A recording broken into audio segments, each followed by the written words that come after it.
Topic है environment protection. तो हम लोग एनवायरमेंट को कैसे प्रोटेक्ट सेव करें। सबसे पहले क्वेश्चन ये है कि एनवायरमेंट होता क्या है। तो हम लोग एनवायरमेंट को ऐसे डिफाइन कर सकते हैं कि environment is the sum total of all the things natural and manmade that's around the person. तो हम लोग बेसिकली एनवायरमेंट को नेचर से कोरिलेट करते हैं और इसमें इसके दो कंपोनेंट्स होते हैं, बायोटिक और अबायोटिक। बायो मतलब लाइफ होता है और बायोटिक कंपोनेंट्स में आते हैं प्लांट्स, एनिमल्स, बैक्टीरिया, वायरसेस वगैरह। और अबायोटिक कंपोनेंट में आ जाता है लैंड, सॉइल और एयर और एटमॉस्फेयर, ये सब। तो इकोसिस्टम क्या होता है, जो अबायोटिक और बायोटिक कंपोनेंट्स होते हैं वो एक दूसरे से इंटरैक्ट करते हैं, एक दूसरे से कनेक्टेड रहते हैं और इस पूरे सिस्टम को बोलते हैं इकोसिस्टम और इकोसिस्टम बोलते हैं। और इसमें जैसे हम लोग अगर एग्जांपल देखें, हम लोग कार्बन डाइऑक्साइड जो देते हैं वो प्लांट्स इनहेल करते हैं और जो प्लांट्स ऑक्सीजन देते हैं वो हम लोग इनहेल करते हैं। इस तरीके से हमारे प्लांट के बीच रिलेशन रहता है। और बायोडाइवर्सिटी क्या होती है, बायोडाइवर्सिटी, बायो मतलब लाइफ, डाइवर्सिटी मतलब विभिन्नता। तो किसी भी इकोसिस्टम का अलग अलग प्लांट्स होते हैं, एनिमल्स होते हैं और फ्लोरा एंड फौना होता है। फ्लोरा मतलब प्लांट लाइफ एंड फौना मतलब एनिमल लाइफ। तो ये जो कॉन्स्टिट्यूट करते हैं बायोडाइवर्सिटी। तो अभी आज के सराउंडिंग में क्या हो रहा है कि एनवायरनमेंट का बहुत ज़्यादा ह्रास हो रहा है, बहुत ज़्यादा डिग्रेड हो रहा है एनवायरनमेंट। तो ये क्यों हो रहा है, इसके पॉल्यूशन इसका मेन कारण है। दूसरा कारण है ओवर पॉपुलेशन। मतलब पॉल्यूशन और ओवर पॉपुलेशन इंटर रिलेटेड है बेसिकली। जनक जॉन मैकार्थी हैं, जो अमेरिका से हैं। 4 प्रकार हैं, इसके 4 प्रकार हैं।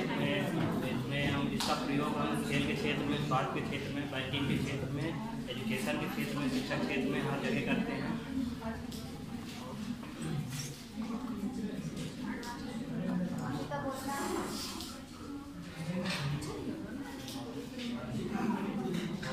इसकी कुछ विशेषताएँ भी हैं, जैसे कि हमारे पास सॉल्यूशन के अवेलेबल रहता है और इसको कार्य करने में हमें सरलता और सुगमता होती है ना। और इसमें भाषा की समझ होती है।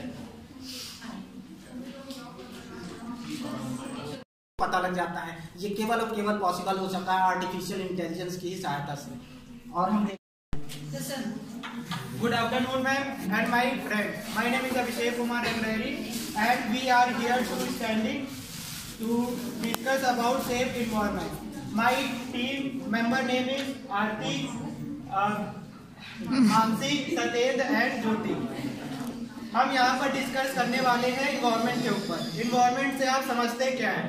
तो सबसे पहले मैं बताऊंगा इन्वायरमेंट का मतलब क्या है। इन्वायरमेंट मीन्स होता है सराउंडिंग, जो भी हमारे आसपास की चीजें हैं वो सब इन्वायरमेंट में आती है।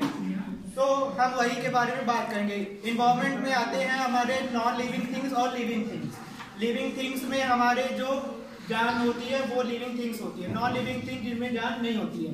तो कहीं ना कहीं हम एक दूसरे पर डिपेंड है। तो हम वही दिखाना चाहते हैं। इधर हमारे जो जब ह्यूमंस नहीं है तो हमारा जो अर्थ है कुछ ऐसा दिखाई देता है, हेल्दी, सब कुछ ग्रीन है।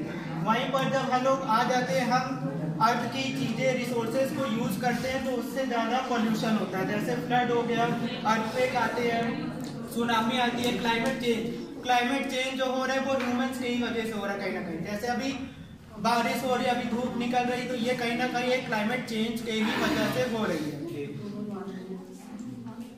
और यहाँ पर कई सारी कमेटी भी बनी है, जैसे COP27 हो गई। इसमें क्या है, पूरे अर्थ के जो कंट्रीज है सब एक जगह आकर बात डिस्कस करती हैं।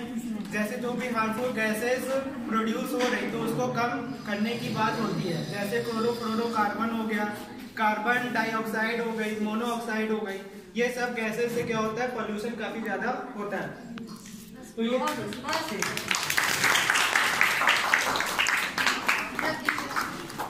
34 देशों के 417 सैटेलाइट, 116 स्पेसक्राफ्ट, 86 लॉन्च व्हीकल और 13 स्टूडेंट सैटेलाइट को लॉन्च किया है।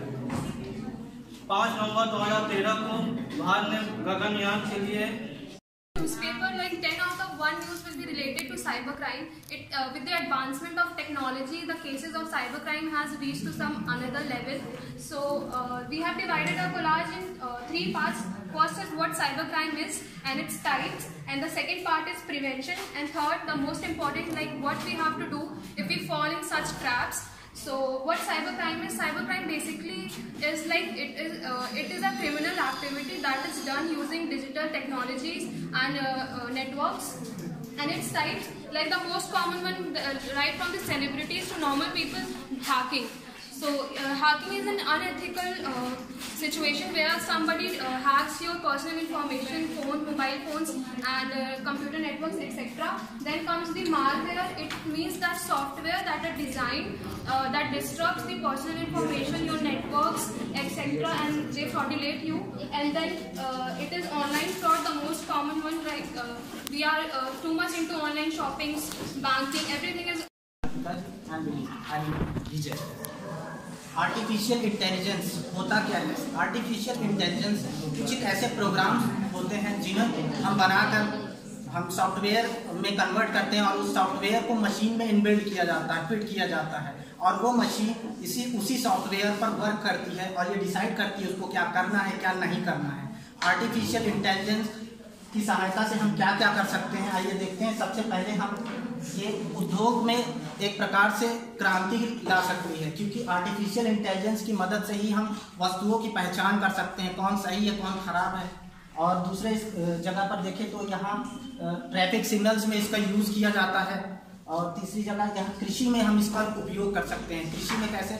जैसे किसी पौधे में कोई रोग लग जाता है, उसे हमारे किसान भाई भी समझ सकते हैं। कैसे? आर्टिफिशियल इंटेलिजेंस के सहायता से ऐसे ऐप्स को विकसित किया गया है जिसकी इमेज खींचने से उस रोग उस on the basis of property. Current trends in India related to cybercrime. In India, most of the cybercrime done through social media. UP, also known as cyber capital of India, according to report NCRP during year 2020, most of the cases are for gender equality, and in our members are Srishti, Aryan, Komal, Aryan, Srishti and Santosh.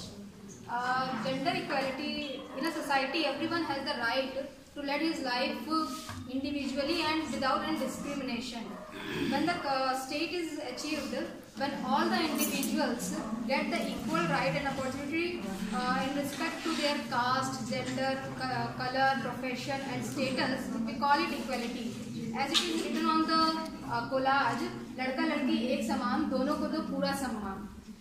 Every individual of society dream of equal opportunities without any discrimination. The resources which are available in our society is equal for everyone without any discrimination.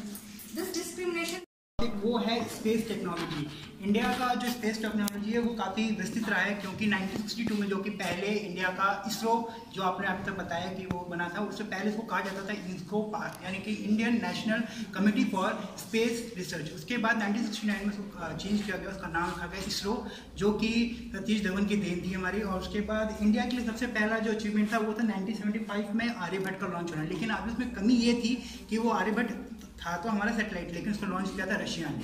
Later on उसके बाद 1993 की बारी आती है जहाँ पे हमने अपने PSLV को डेवलप किया, जो कि हमारा लॉन्च व्हीकल था। यानी कि अब जो पहली कमी रह गई थी उसको हमने पूरा किया।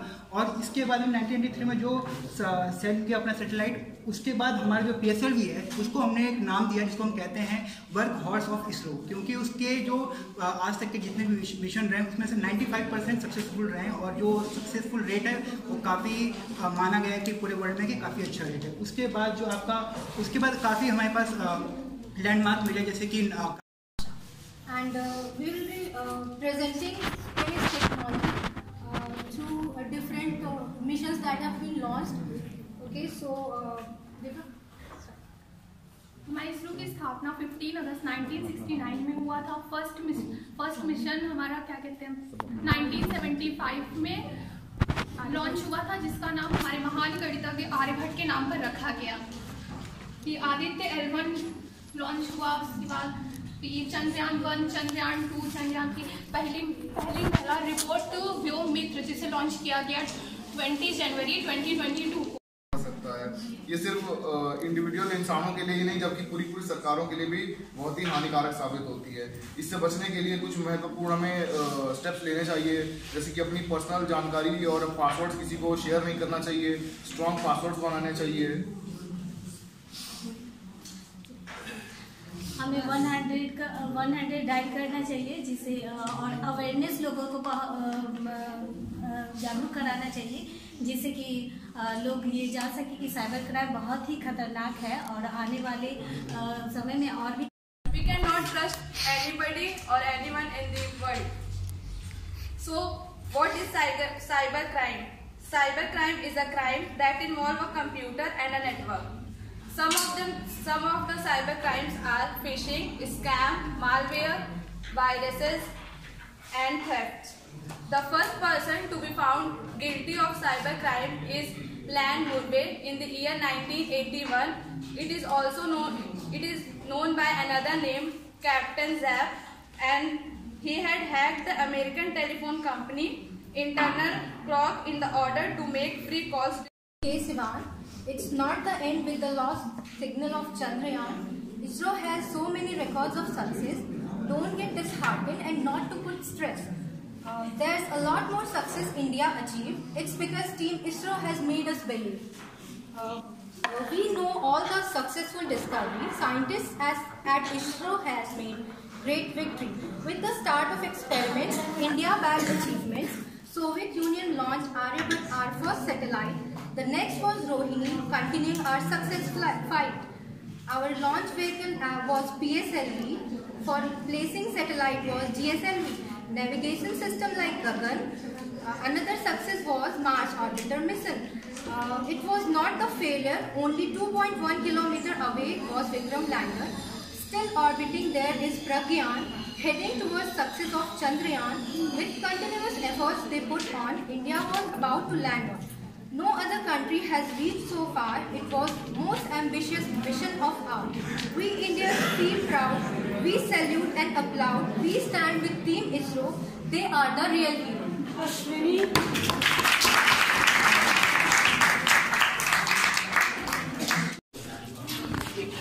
हमारा टॉपिक है स्पेस टेक्नोलॉजी।